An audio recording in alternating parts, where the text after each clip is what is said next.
Cet acte de vandalisme, c'est la conséquence de la mauvaise gouvernance de la MINUSMA et des Nations Unies au Mali.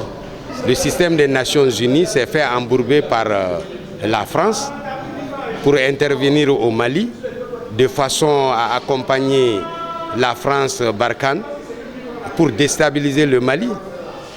Il n'y a pas plus que ça. Nous sommes meurtris dans notre âme parce que le système des Nations Unies doit être neutre. Le système des Nations Unies, ce que nous avons appris, ce n'est pas ce comportement-là que la MINUSMA a au Mali.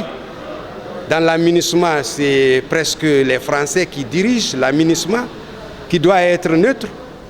Elle accompagne la France dans ses sales besognes pour déstabiliser le Mali, pour piller les ressources du Mali. La France est à Kidal en train de piller les ressources du Mali. La MINUSMA les accompagne. Et les djihadistes, c'est qui? Ce n'est pas la MINUSMA. C'est eux qui accompagnent les milices Peul au pays Dogon. Donc, si aujourd'hui, les gens les lapident, c'est qu'ils ont le ras-le-bol.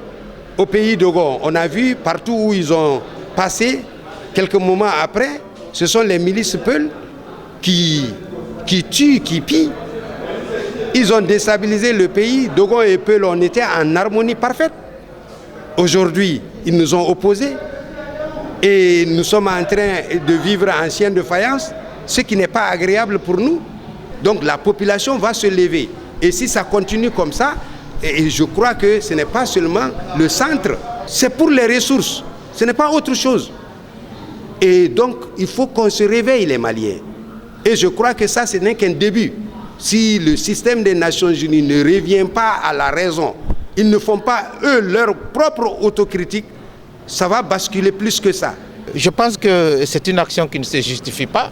Elle aurait pu se traduire autrement par une prise de position politique, d'interpellation sur effectivement la mission de la MINUSMA.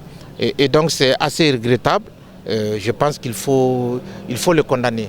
Mais en même temps, cela pose quand même un problème sérieux. Que fait la MINUSMA dans notre pays? Parce que les Maliens ne comprennent pas du tout le mandat.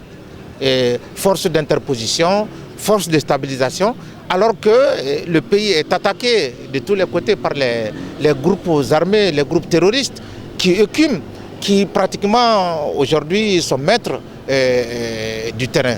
Je pense que c'est une situation sur laquelle il faut beaucoup s'interroger, et d'ailleurs de plus en plus sur le plan international. Les États-Unis par exemple estiment que la MINUSMA elle ne sert à rien, et je suis effectivement de cet avis.